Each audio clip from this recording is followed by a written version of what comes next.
Howdy, partners, and welcome aboard. In this edition of Eat Country, we're going to be doing some serious horsing around. That's because it's all about cowboys, Florida cowboys. Oh, and we'll be meeting some cowgirls, too, you can be sure. I learned a lot on this assignment. First and foremost, perhaps, was the fact that the first horse, the first cow, and therefore the first cowboy to ever set foot or hoof in what today is the USA did so in Florida. And we even know that cowboy's name. He was Juan Ponce de Leon. The famous Spanish explorer brought horses and cattle on his second expedition to the New World in 1521. As a result, the cattle industry in our country was born in Florida, and it's still going strong. Why the biggest cattle ranch in the world isn't in Texas, it's in Florida. My first exposure to this story came when fellow photojournalist Carlton Ward invited me to do a shoot with him down on the Babcock Ranch. So let's start this trail ride with that story I shot with Carlton.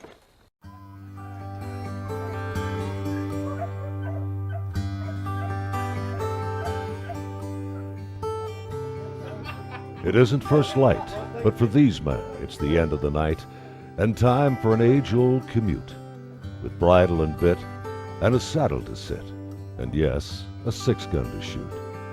You see, with Gator and Snake, their horses and dogs are at stake, full partners in the job to be done. So with lariat and whip and a cheek full of dip, the Florida cowboy still carries a gun.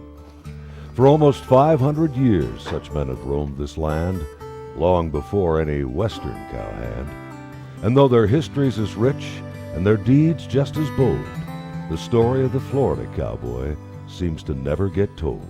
I'm not sure why it is, but the first Spanish cattle came here in 1521. That makes us having the longest history of ranching in America by far. Photojournalist Carlton Ward. His forebears started ranching in Florida in the early 1800s, so the subject has a special place in his heart. Famed for his wildlife and environmental photography, Carlton thinks that ranching's contribution to environmental preservation has gotten short shift. For instance, 2 years ago, Babcock Ranch became the largest conservation project in state history, 73,000 acres. Now, with greater public access, Cowboy Dave Milburn hopes that people will better understand how ranchers have cared for the land. We are stewards of the land, and you know that's why there is the wildlife that there is for the control of the exotic plants. But if we weren't here doing what we do, then this place would be overgrown and it'd choke the wildlife out. And as for the cowboy himself, In the words of Frederick Remington, I can't quote it exactly, but the cowboys he saw when he was traveling here more than 100 years ago were the toughest, roughest variety that he'd ever seen. I mean, think about scratching out an existence in a mosquito-infested, tropical, wet, burning hot landscape where you had to wrestle the cattle out of the woods with a whip, and they were called cow hunters, not cowboys, because of the environment they had to work in. Carlton and I spent many wonderful days visiting ranches throughout Central and South Florida. They didn't always get off to a wonderful start. Fortunately, the only thing injured was pride. Even his cameras came through unscathed. Yeah. That's good. This camera is worth as much as my truck, so I'm glad I did. My truck's old, but What was the first thing that went through your mind? no, I mean, I knew it was starting to get a little. I just tried to get balanced a little bit, and next thing I know, sky ground. In a hurry. Then, too, even the pros can sometimes have a problem.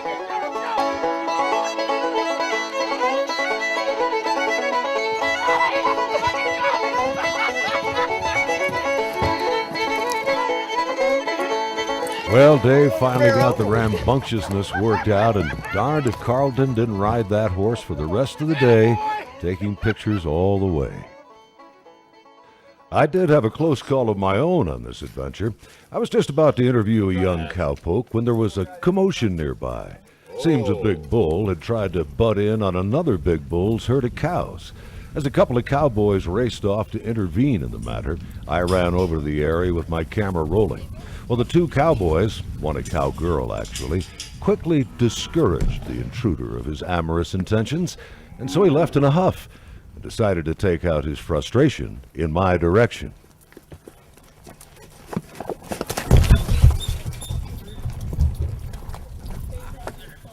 That was close. It seemed the whole thing had happened in slow motion. Fortunately, he just barely brushed me, no injury. But I sure hoped Carlton got a shot of it. Oh, you get a shot of him getting a shot of me? No, I was hiding behind that tree at that point. Well, by the time my brush with the bull was over, that young cowpoke I was going to interview had gone back to work.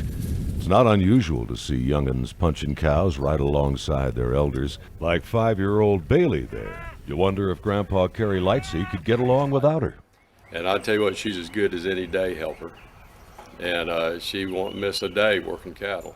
I don't care how cold or nasty the weather is, she's here. And if we had 5 horses, we'd have them all here. All the kids? Yeah. And grandkids? Yeah, all the grandkids. And that's the way it's been for generations.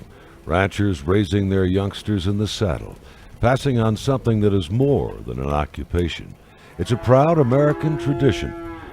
An important part of that tradition is something that all the ranch families we met seem to share: faith. Father, it's been a good day. We thank you for that. We thank you for the weather, good conditions, and Lord, just pray for safety on the highway as we move these cattle to market. Lord, just thank you.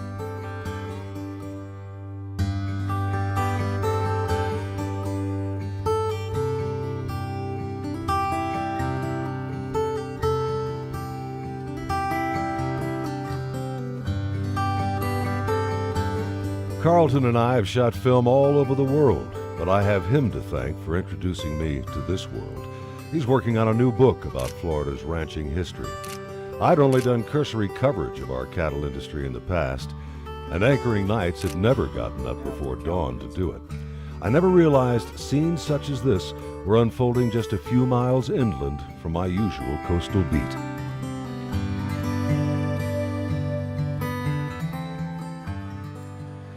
You might think in this day and age horses would have been replaced by ATVs and dirt bikes. Well, in some places they have to a degree, but nowhere entirely, and certainly not in Florida. A good cow horse knows what the rider wants him to do with hardly a touch of the reins. And can you imagine trying to cut a single cow out of the herd on a noisy machine that scares all of the animals? Duck Smith is a 7th-generation Florida cowman. That makes his grandson there the 9th generation. Duck doesn't envision a day when horses disappear from Florida cow country. There's some of the things like when you want to get the baby calves with their mother and cut them out to put them in certain pastures or certain groups of cattle, or maybe getting the babies paired up, what we call paired up, with their mothers, with their mamas, and then cut the dry cows out that don't have their babies yet. We do that on the horses still. And we just still enjoy it, but the cattle just handle better with a horse than they do out of a truck or off of a 4-wheeler. And let it not be said that the horses can't speak for themselves, Joe, what are you doing? as was the case when this interview was interrupted. Don't let them kick you. Whoa, Joe, whoa, whoa. Might have brought some feed, I can catch him. He's a beautiful animal, isn't he, Bob? I'll say. He's a beautiful animal. Now, he's got some running blood on the top side and he's got working blood on the bottom side. This is something new for him. He's not used to being turned out. We usually do what we call hand breeding, but he's excited about being turned out with the mares.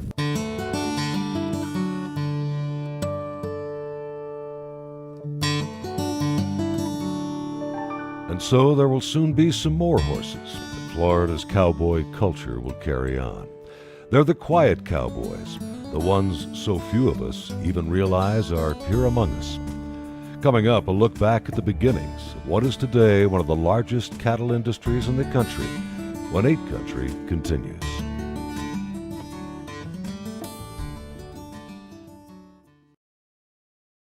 Our cowboy culture really began to take root in the early 1800s after the United States purchased Florida from Spain in 1821. The government then encouraged settlement of the territory, and the rugged homesteaders who took up the challenge came to be called crackers. Most historians believe it's because of the crack of the cow whips that they used. They didn't hit the cows with the whips, but they used them to guide them out of what then was mostly Florida jungle.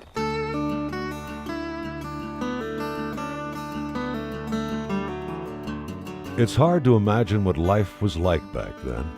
The settlers would first build rudimentary shelters such as an Indian cheeky hut and fencing for their livestock. For the most part, the cattle were already here, having escaped from or simply been left behind by the Spanish. They'd been breeding and multiplying in the wild for some 300 years. This little herd is to be found at the replica of an 1800s Florida cow camp in Lake Kissimmee State Park. Here, the history comes to life, literally, and often in the form of Mark Karushak, in reality a park ranger. But in his garb of a cracker cowboy, a conversation with him is like talking through a time machine. We get up early in the morning, get our coffee going, maybe some grits, wild hog or deer. Now this is Florida, and you showed me a cup of water and I'll show you a gator. We do eat gator steaks. But we get here, get our breakfast going, and we'll send the dogs out, old leopard cur dogs we call them, and they're trained to find the cows. Cows are social animals. If you find one, you're liable to find the whole bunch. So we send the dogs on out, they bark the cows in a big group, we hear the ruckus, well, we saddle up and we go get them. Of course, the cracker had none of the modern conveniences that we all enjoy today, but no shortage of hardships and danger. A lot of storms come through here, and we also got rattlesnakes sometimes, and once again, the wolves out here are a little bit of trouble. A lot of times the heat out here, it get hot. Sometimes the cold out here, it can get bad. The mosquitoes, sometimes mosquitoes get so bad out here you can't hardly breathe. What we do is we have a fire here on this side of our chickee hut. Usually the wind comes off of the lake and blows this smoke right through here through our chickee hut. And if mosquitoes get real bad, we'll throw us on some lighter knot. Some folks call it fat pine. That puts off old nasty black smoke. You can't cook on it none, make your food taste nasty, but that helps keep mosquitoes off of you. If mosquitoes get real bad, we go out here to the cow pens and we'll get us some cow patties, and we'll get the dry ones, not the wet ones. But you throw 2 or 3 of them on there, and after about 2 or 3 days in that chickee hut, ain't no mosquito gonna bother you none no how.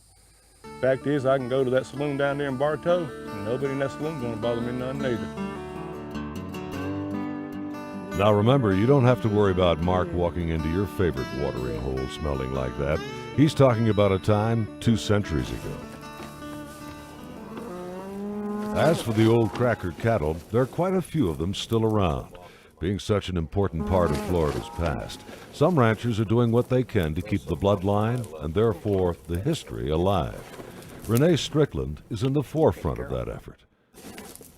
The nice things about the cracker cows is they really take care of themselves. They're low maintenance cows compared to other breeds of cattle.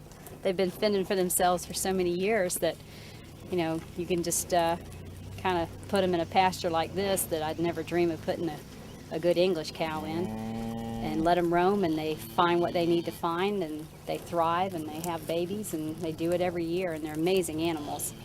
But it's always amazing to me to sit there and look at these guys and think that these are the descendants of cattle that came to Florida. 1500s is when these cattle first came into Florida. And these cattle here are descendants of the very first cattle to North America. That's a fact. Longer than the Longhorn. The first cattle in North America are their ancestors. They had a long time to adapt and acclimate and make it. And they went for hundreds of years with nobody messing with them. They were in the swamps and stuff in Florida going wild.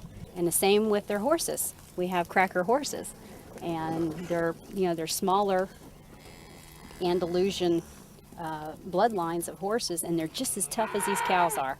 They're smaller. They've got a really nice, we call it a rack, and that's their little walk. It's just a nice little chick, chick, chick, chick, chick.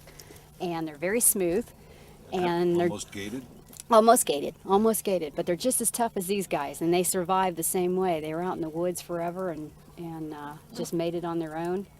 So it's nice to have these guys around, because for me and for my husband, it just reminds us this is where we all started in the cattle business in Florida. You know, this is where it started. 1521, I think. Ponce de Leon. Ponce de Leon, yeah. Yeah. And it's just kind of fun to sit there and look at them and know that these are bloodlines going all the way back to that.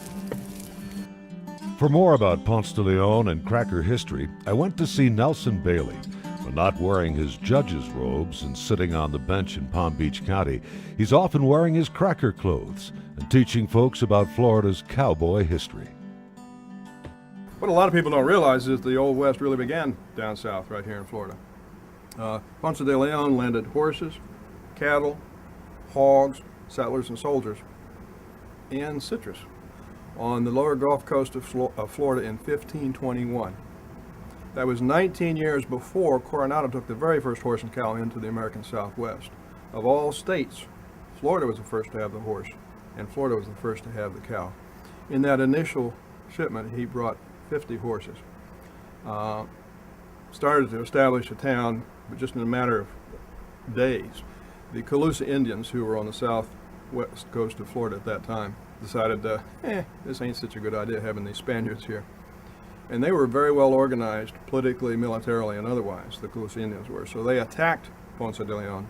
In a matter of hours, defeated him and his soldiers, drove them back to their ships. And he, his soldiers, settlers, went back to their ships, went back to Havana, Cuba, where Ponce de Leon died from an injury of a poisoned arrow in the hip as a result of that battle. They left the horses here, though. They didn't have time to reload them. And Spanish, to this day, never neuter a horse. There's no such thing as a gelding in Spain. So those horses bred, and the descendants of those and others of the same breed that were brought to Florida through the 15 and 1600s still survive wild in Florida. From 1521 to this day, these horses have run wild in Florida. There's 3 herds of wild horses. Of course, it belongs to the state now. One on a ranch that belongs to the Department of Agriculture in Tallahassee. Another herd is on Payne's Prairie, south of Gainesville. And another herd is in the Withlacoochee Forest over in the Tampa, Brooksville area. But this is truly Florida's first horse. And Nelson says the Cracker horse has unique attributes. You had to survive. You and your horse had to survive in old Florida on the landscape as it existed. And this was before the Army Corps of Engineers and all that, so Florida was wet half the year. As a result, for the last 500 years, this breed of horse here in Florida has adapted to the wet environment. And to this day, these horses, if it rains, you have a flood, they can stand in water for a week and it doesn't destroy their feet. Every other breed of modern domestic horse, they stand in water 3 or 4 days and you have to take them to the vet or you lose your horse. Some degree of survival of the fittest. Those that couldn't survive those conditions didn't survive those conditions. The ones that did reproduced. Another thing with the Cracker horse is they have a thicker skin than any other breed of horse. It's not tougher, it's just thicker. And it would seem to me that's an obvious adaptation to the insect environment here in Florida, the mosquitoes. Then there's the Cracker's other partner, the dog. Hey, Gooder, come on, heel. I didn't meet one that wasn't fun-loving and friendly, so why do they call them curs? To this day, among old-timers, the term cur means stock dog, a dog bred to handle livestock. For some reason, people in the American North, primarily, have used the term cur to mean mongrel or mixed breed. And so folks move to Florida and they hear some old Florida cracker, some old gentleman, bragging about the wonderful cur dogs that my family has been breeding for 4 generations of my family. And the fellow from up north is scratching his head wondering, well, why is this old cracker bragging about having mixed breed dogs? Because they're not speaking the same language. Cur, and he's out of a line of curs that a family over in Okeechobee City has bred for about 3 generations of that family. And he does, well, he did when he was younger, herd cows with a passion. He's too old now. They would literally run themselves to death out in the heat. And if he were to go out there, he would not make it nowadays. He's a house dog now, retired cur dog. But not retired from helping Nelson teach his fellow Floridians about our fascinating past. More when 8 Country continues. If you're looking for remnants of our frontier past, old buildings, artifacts, and the like, much has been preserved around the state, but no finer collection can be found in one place than at Cracker Country on the State Fairgrounds in Tampa.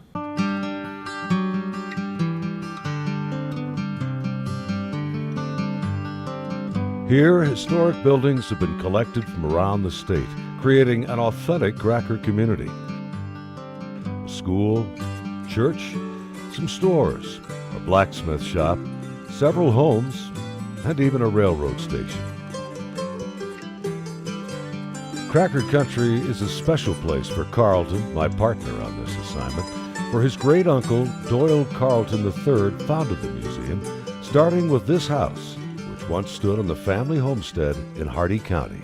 Doyle Carlton III, his dad was born in this house, his granddad built this house, and he started Cracker Country here in Tampa back in 1930.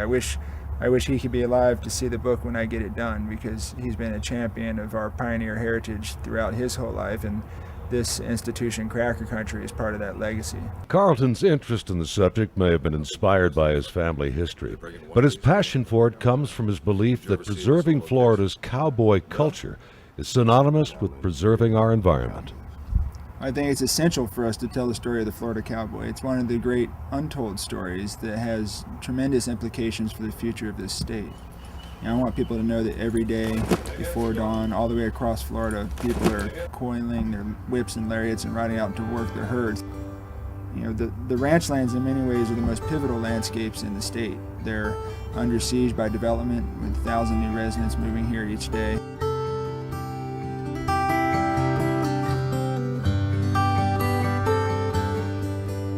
For a while, we were losing 200,000 acres of agricultural and natural land every year to development. 150,000 of that was agricultural land. And so there's a lot at stake, and people living along the coast are not necessarily aware of what these heartland landscapes represent, and not just the cultural and agricultural importance. Having the #1 beef ranch in the entire world here in Florida, and having 6 of the top 10 beef producing ranches in the nation. But on top of that, there are places where black bears and panthers would not survive if it were not for the active stewardship of the ranchers, in those areas. Ranchers aren't just environmentalists for the sake of environmentalism, but it's also good business. And cattle, like other wild animals, benefit from woods and water and need habitat where they can seek shelter from hot summers and cold winters. So it's in their best interest from a beef production standpoint to keep intact wetlands and intact forested habitat. But in addition to that, many of these ranchers have a love for the land. They're hunters, they're outdoorsmen, they care about the wildlife, the deer, the raccoons, the turkeys, all the things that live in those woods. So they don't have any interest in drastically altering that landscape.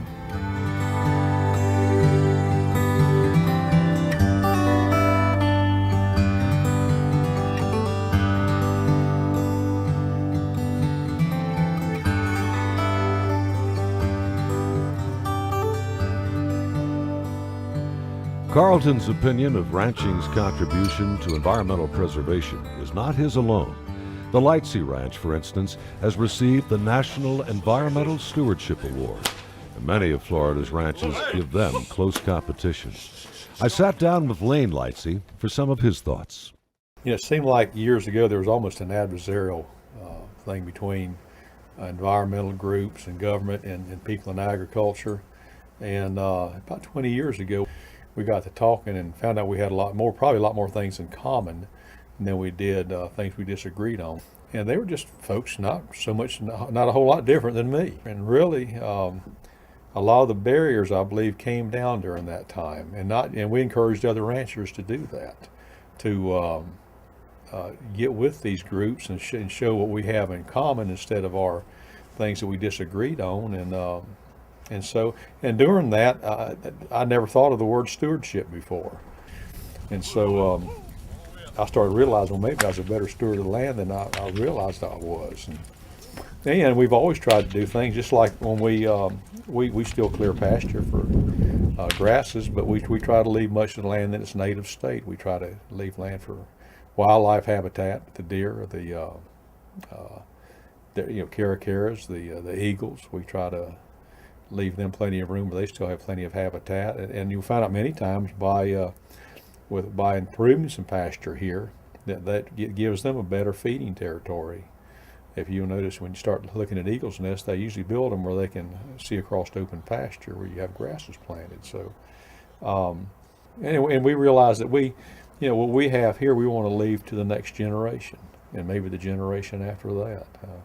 We've been doing this for 5 generations, and we realize if we're going to continue to do what we do, we have to be good stewards of what we have.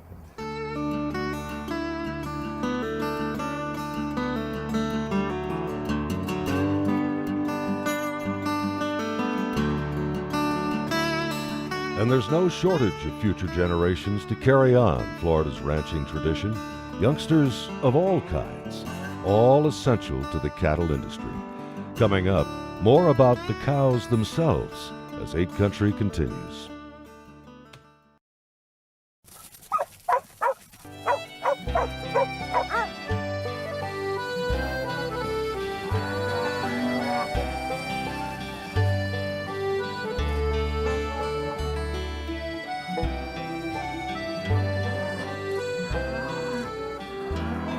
Florida cattle ranchers run over 1.7 million cows and calves a year. Well, it's hard to imagine for coastal and urban residents. Over 10 million acres of our state, almost a third of Florida's entire land mass, is devoted to agriculture, and most of that is committed to cattle ranching. Now, crops, once planted and given irrigation, pretty much take care of themselves. Cattle, on the other hand, take constant care and attention. Crops don't move around. Cattle move around a lot. Being social animals, they usually herd together. But like us, there are some antisocial ones as well. Like one of the Lightseas cows. She's been hiding from the cowboys for years. We put these cattle in this ryegrass field back in October, conditioned and everything. Got one cow that's been in there for 3 years. We've tried everything. She always ends up going to a myrtle bed and hiding. So our mission is to get the whole herd and get her to go with them. If we have to, we'll rope her. And if we don't get her this time, we'll get her next time. Well, they set out, but as I recall, old Bessie beat 'em out again. But like Carrie just said, as do we all in many walks of life, there's always next time. Now, going after an uncooperative cow is one thing, but trying to catch a bull-headed bull whose hideout is somewhere in a huge, thick hammock, well, Carlos Leon says that's something else again. Right now, what they got a bull in there, he's bowed up. They're trying to get him out, the dogs and stuff. So they're bringing more dogs now. It's too thick, I mean, and it's hard because, you know, there's all them little cabbage trees and all, so he'll kind of scoop under him and all.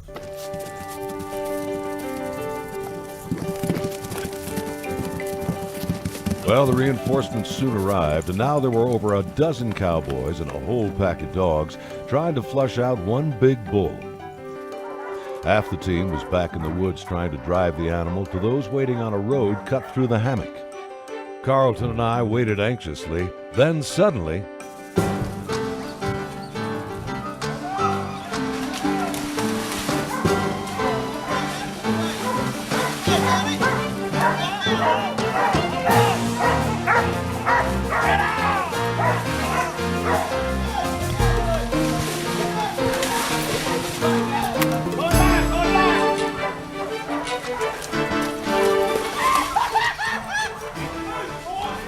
did you hear that? Yep, after all that bull got away. Not only with his freedom, but with Naughty Exposito's saddle. Let's see. What happened was the girth, when you tie the cinch, it was kind of broke, and it just finally gave out and broke. And the whole thing broke, both of the girth of the saddle. See, when I roped him, he went back like that. I was going to hold him. And then he turned around, the dogs got on him. And then at the same time, I turned the horse out. They just keep on going and broke everything. Now, a broken saddle does not equate to a broken will. Naughty went back on the hunt, and a few hours later, Mr. Bull-Headed was headed home.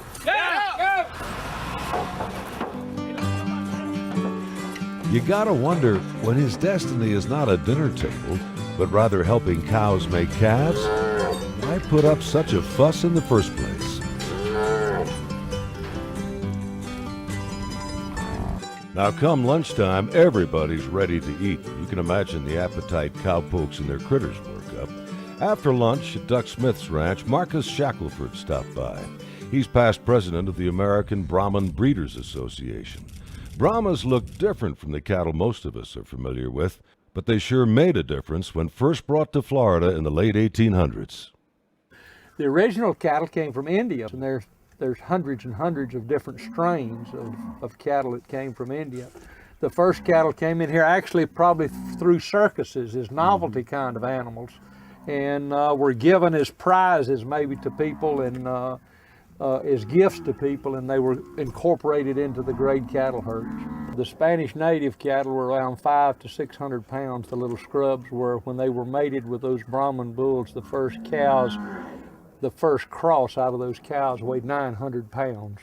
Nothing ever made an impact on the Florida cattle industry like the Brahman bull, because they gave them the heat resistance, the insect resistance, plus they could travel long distances to water and to graze. And this is the hardiness that none of the other early English breeds were able to contribute in Florida. So actually, that's why we say that the Brahman made the beef cattle industry in Florida.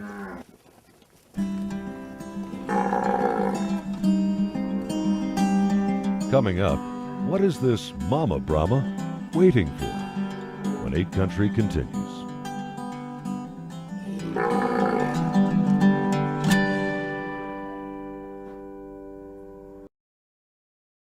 Meanwhile, back at the ranch, you might say Mama Brahma is in the waiting room at the pediatrician's office. The babies are getting some preventive medicine. These contraptions are called squeeze chutes. They don't hurt the calves, just hold them in place. They say happy cows give more milk, while Florida ranchers like Doyle Carlton know that being healthy is part of being happy. We're putting the liquid wormer on their back that's for internal and external parasites. The shots are for the respiratory complex, basically what it is. We got the BVD, which is a bovine viral diarrhea. Also getting a Pastorella shot, which is basically the same as a pneumonia or flu shot. And all these vaccines do is introduce a mild challenge to their system, but it helps build up the immunity. They'll get those same 3 shots another time. Like a booster. Exactly, right. Exactly. To keep track of all their patients, so the cowboys know who's who, the calves get identity tags. Heifers, the girls, are tagged in the left ear, the bulls, the boys, in the right ear. And the cowboys are careful to do it in the right place so it hurts as little as possible. We try to put it in that spot right there because there's veins and cartilage in the ear here. Yeah, so you miss that. Right, miss all that.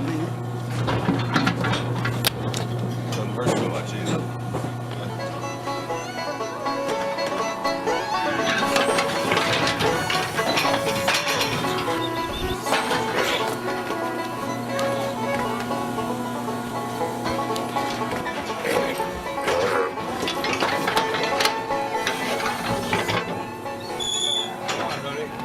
Florida doesn't produce the most cattle of any state in the country, but it does have 6 out of the top 10 cattle ranches. It also boasts the biggest cattle ranch in the world as far as production is concerned. The Deseret Ranch covers about 300,000 acres over 3 Florida counties: Osceola, Orange, and Brevard. Here, some 80 cowboys run about 44,000 head a year. The ranch is divided into 14 units, that is, smaller ranches within the main ranch. Each is run by a foreman and at least 2 or 3 cowboys. Each unit is self-sufficient with complete cattle pen facilities. The cattle pens include some ingenious apparatus, like this multi-gated roundabout. It's used for separating the bulls from the cows from the heifers, which are cows that haven't had a calf yet, and the calves from their moms, temporarily, of course.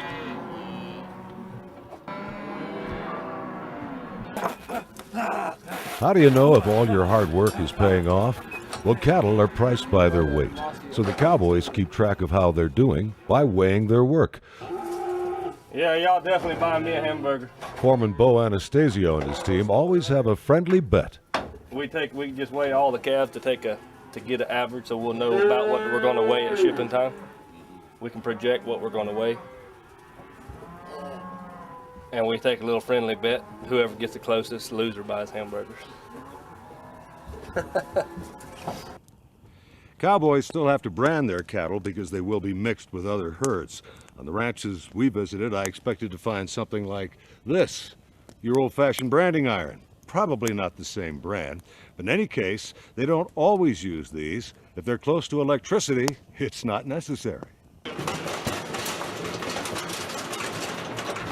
A modern addition to the Cowboys kit is the electric branding iron. The calves may also get more shots and some oral meds here.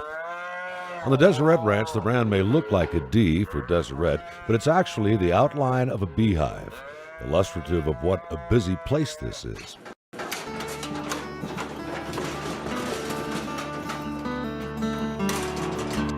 One of the things that keep cowboys busy year-round throughout the entire state is trying to control the wild hog population. They're a major headache for ranchers, and as you may know, are becoming a real problem in urban areas as well. Once they were harvested for food, but over the past few decades, rancher Mark Roberts says their numbers have exploded. And I couldn't tell you how many hundreds of acres that they have burnt here at the ranch, just rooted up. And I can take you to some blocks. It's probably 50, 60 acres that they rooted the entire blocks. It's unreal. And where they root, grass very seldom does the grass grow back. Usually it gets taken over by dog fennels and weeds and stuff like that.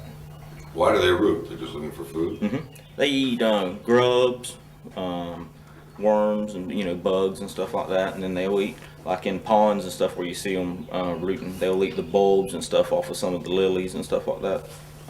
They eat just about anything. They eat your cattle food?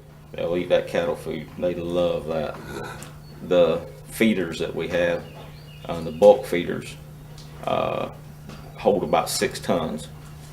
And before the hogs found it, 6 tons would last me about 6 weeks. And when the hogs found it, it started to where, and then when they really started coming to it, it'd last about maybe 3 to 4 weeks. I had a biologist tell me that works with the mines that you would have to kill 80% of your hog population every year just to keep them under control. 80%. And so they do what they can, including trying to find markets for the hogs. Mark says they taste good. He's been talking to some customers in Asia who could once again make wild hogs an asset to the state instead of an annoying financial drain. Coming up, where the buffalo once roamed, when 8 Country continues.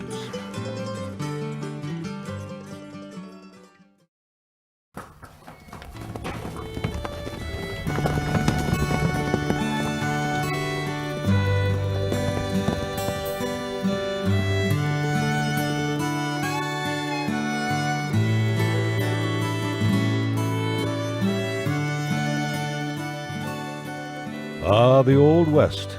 Yep, Florida is the West where America's cowboy culture began. That is, west of Spain, from which our country's first cattle and horses and citrus came. And when the Spanish arrived, they found a familiar icon of the West roaming the state.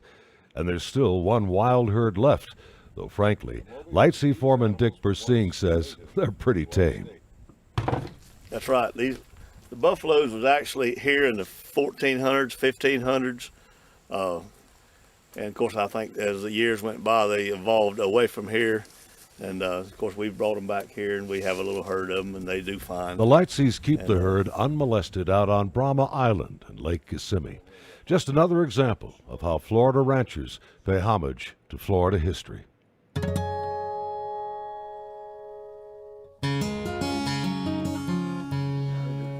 Today, continuing that history is the Florida rancher's biggest challenge. As always, any form of agriculture is hard and potentially dangerous work. The whims of nature can make you or break you. But recent generations have had to contend with a man-made problem that can prohibit future generations from carrying on the family tradition. It's called the death tax. Half or more of the value of a ranch, farm, or any business for that matter, can be taxed by government upon the death of the owner. As a result, few family businesses in our country survive more than 3 generations. And we're going to go to every length possible to see that that doesn't happen. It's still a tremendous challenge, as you well know, but we are continually working on that part of our business and that part of our family business and figuring out ways to be able to keep the ranching operation in the family without having to sell off parts of it to pay taxes. Not sell off any more, that is. Doyle Carlton's family has been farming and ranching in Florida since the mid-1800s. They're only in business today because they have had the land to sell or trade for taxes as their forebears passed away. And what becomes of that land they've had to sell? And truthfully, a lot of that land has gone into development to some degree or another. So it's not that that is something foreign to us. It's really what sustained us economically over the years. But there are certain areas that we feel like are sacred. And this would definitely fall in that category. And we will, hopefully and prayerfully, we'll be able to figure out a way to keep it in the family for generations to come.